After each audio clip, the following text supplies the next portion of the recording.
Hello everyone, welcome back to Guruji commerce classes. आज हम आपको लेखांकन की कुछ आधारभूत शर्तें हैं या शब्द हैं जो आपके लिए बहुत ही इम्पोर्टेंट है। जैसे आप देख पा रहे हैं इकाई। इकाई को होती है, इकाई क्या होती है? इकाई का मतलब होता है किसी का कोई, जैसे कि इसे बोला है कि इकाई से आवश्यक ऐसी वस्तु से जिसका एक निश्चित अस्तित्व होता है। व्यवसाय इकाई से आवश्यक विशेष रूप से पहचाने जाने वाली व्यवसाय उद्यमी है। जैसे पहचाने जाने मतलब किसी भी कंपनी से हो, लिमिटेड हो, HMT लिमिटेड है, टाटा मोटर्स है, रिलायंस है, ये क्या एक तरह से यूनिट है, मतलब एक तरह से बताया गया यूनिट है। इसके बाद आपका लेन देन। लेन देन होता है ट्रांजेक्शन, जो दो व्यक्तियों के बीच में होता है। किसके? मिनिमम दो व्यक्तियों के बीच में जो मध्य में किया जाता है उसे क्या होता है? लेन देन, मतलब ट्रांजैक्शन होती है। माल का क्रय करना, विक्रय करना, रोकड़ प्राप्ति करना, भुगतान आदि क्या है? लेन देन के अंतर्गत आता है। जैसे आप देख रहे हो परिश्रम में, परिश्रम में क्या होती है आपकी? संपत्ति। क्या होता है? संपत्ति। इसे बताया संपत्ति क्या होती है? संपत्तियाँ मतलब होती है जो हमारी लॉन्ग टर्म के लिए हो, मतलब लंबे समय के लिए जो होती है। जैसे आप देख पाते हो कि कोई भी हम स्टॉक है, जैसे आप देख पा रहे हैं इसमें स्टॉक, स्टॉक है, फर्नीचर है, मशीन है, भूमि है और आपका भवन है। मतलब ये लंबे समय की तरह चलने वाली जो क्या है एक तरह से क्या है आपका एसेट्स होती है। ठीक है, एसेट्स को आप दो भागों में, एक चालू संपत्ति परिसंपत्ति और एक होती है गैर चालू संपत्ति।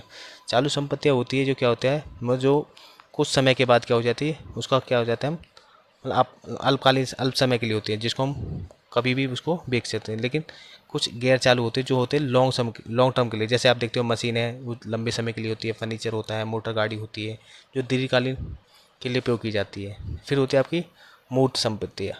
मूर्त मतलब एक तो होता है, जैसे आप देख पा रहे हो, गैर चालू संपत्तियाँ जिनका हम देखा व छुआ जा सकता है। क्या कर सकता है?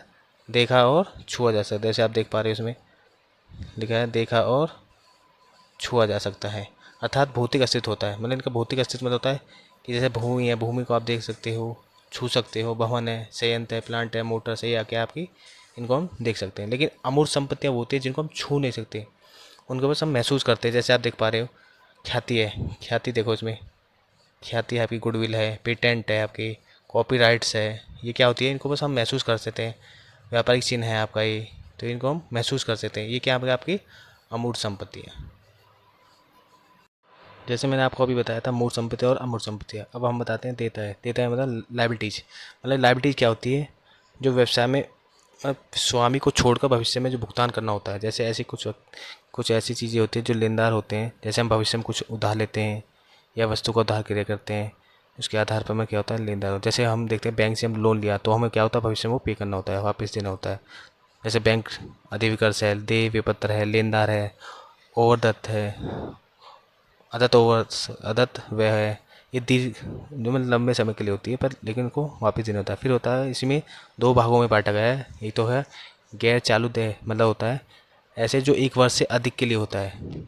जैसे दीर्घकालीन ऋण है, डिवेंचर है आपके, ऋण पत्र, ये क्या होते हैं? लंबे समय के लिए होती है। ऐसे एक होता है आपको चालू देय, मतलब जो एक वर्ष के भीतर ही पे करना होता है। जैसे लेनदार है, आपका देखा है इसमें लेनदार है, लेनदार है आपके इसमें लेनदार है, देवी पत्र है, बैंक अधिविकर्ष है। ये क्या आपके एक वर्ष के हैं। जैसे अल्पकालीन ऋण है, आदत है, आदत है, ये क्या है? एक वर्ष के अंदर आपको पे करने होते हैं। इसके बाद आते हैं आपकी कैपिटल। कैपिटल क्या होती है? पूंजी। जो व्यवसाय के हम स्टार्टिंग में जो लगाते हैं, निवेश करते हैं, उसे क्या कहते हैं? पूंजी। जो स्वामी द्वारा लगाए जाते हैं। रोकड़ भी हो सकता है उसमें, कुछ संपत्तियाँ भी ला सकता है वो अपनी, तो क्या आपकी पूंजी है। फिर आती है विक्रय। विक्रय होती है जिसे हम किसी माल का, सेवा का, जैसे देख पा रहे हो आप, जैसे किसी वस्तु की बिक्री है, सेवा है, तो ये किस में आती है? आपकी बिक्री में आती है। इसके बाद आपका आगमन। आगमन क्या होता है? रिवेन्यू। व्यवसाय द्वारा वस्तु के क्रय, विक्रय, सेवाएं और प्रदान अर्जित करना ही आगमन कहलाता है। जैसे कोई भी देखते हैं आप, इसमें विक्रय अकादमी होती है, इसमें कमीशन, व्यवसाय रॉयल्टी, लाभांश, किराए से जो आपके व्यय होते हैं, क्या होते हैं? व्यय। जैसे माल और सेवाओं से उत्पन्न होने वाले करने वाले क्रय करने में जो लागत आती है उसे क्या कहते हैं? व्यय। जैसे हम कोई भी माल खरीदते हैं तो आप देखते हो उसमें कुछ मूल्य में ह्रास होना या किराए होना, मजदूरी होती है, वेतन होता है, पानी होना, बिजली, क्या होते हैं आपके किसके? एक्सपेंडिचर के अंदर आते हैं। एक्सपेंसेस जो होते हैं, सॉरी एक्सपेंसेस। फिर होता है एक्सपेंडिचर। एक्सपेंडिचर होता है किसी भी माल, जो भी हम देखते हैं कि जो हमने माल खरीदा, तो मैं जैसे हम माल का क्रय करा या कोई हमने मशीन खरीदी, तो मशीन को लाने ले जाने में जो खर्चा किया जाता है उसे बोलते हैं एक्सपेंडिचर। एक्सपेंडिचर आपके दो तरह का होता है, एक होता है पूंजीगत, एक होता है आपका आयगत। फिर आपका आता है प्रॉफिट। प्रॉफिट मतलब लाभ। लाभ होता है क्या हमारा, लाभ मैंने आपको बताया, जैसे हम कोई भी चीज़ 100 रुपये की चीज़ है, तो 100 की चीज़ को हम 110 में बेच रहे हैं, तो 100 की चीज़ को हम क्या कर रहे हैं 110 में बेच रहे हैं, तो 10 रुपये का क्या है आपका वो प्रॉफिट है, तो क्या कहलाएगा वो लाभ। फिर आपका आपका है अभिवृद्धि गेन। अभिवृद्धि में गेन मतलब क्या होता है, कुछ ऐसे केस होते हैं जैसे आप देखते हो कि इसमें मुकदमा, जैसे न्याय में चल रहे मुकदमे को जीतना, मतलब ऐसी संपत्ति जिसको हमें अनुमान नहीं लगा सकते कि हम उसको जीत भी सकते हैं या नहीं सकते, मतलब वो किसके अंदर आता है आपका गेन के अंदर। फिर आपका आता है लॉस। लॉस क्या है आपका, जैसे मैंने बताया आपको, जैसे कोई भी चीज़ हम 100 रुपये की चीज़ है और उसको हम 80 में बेच दें, तो 20 रुपये के क्या आ जाएगा उसमें हमें लॉस आ जाएगा, क्या हो ये लॉस आपका है, ठीक है। उसके बाद आता है बट्टा। बट्टा मतलब होता है डिस्काउंट।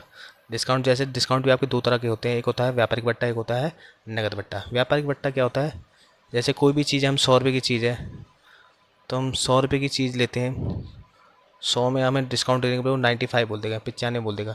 लेकिन अगर हम नगद भुगतान करते हैं, अगर हम नगद भुगतान करते हैं तो 100 की चीज़ है, हम 95 रुपये तो देंगे ही देंगे, लेकिन अगर नगद भुगतान करते हैं तो वो बोल देगा कि अगर नगद भुगतान करते हो तो आप 90 रुपये कर सकते हो। तो आपको दो छूट मिलती है, वो होते हैं आपको, एक तो होता है व्यापारिक छूट, एक होता है नगद छूट, मतलब जिसको बोलते हैं ट्रेड छूट, और एक होता है कैश डिस्काउंट। फिर आपको होता है वाउचर। वाउचर क्या होता है, प्रमाण, मतलब एक तरह से जो हम कोई चीज़ लेते हैं उसके लिए हमें एक वाउचर मिलता है, मतलब वाउचर मतलब स्लिप मिलती है, वो क्या आपका प्रमाण, जिसे हम एंट्री शो करते हैं। फिर आपका होता है माल। माल क्या होता है, कोई भी गुड्स या रॉ मटेरियल जो होता है, फर्नीचर है, कुर्सी है, मेज़ है आदि, ये क्या आपके माल के अंदर आते हैं। फिर आपका परचेज। परचेज मतलब होता है माल खरीदना, मतलब कोई भी हमने जो माल क्रय किया वो क्या है आपका परचेज। फिर आपका होता है ड्राइंग। ड्राइंग क्या होता है आपका आहरण। आहरण होता है मतलब स्वामी जो अपने बिजनेस में से निजी प्रयोग के लिए यूज करता है, उसको बोलते हैं ड्राइंग।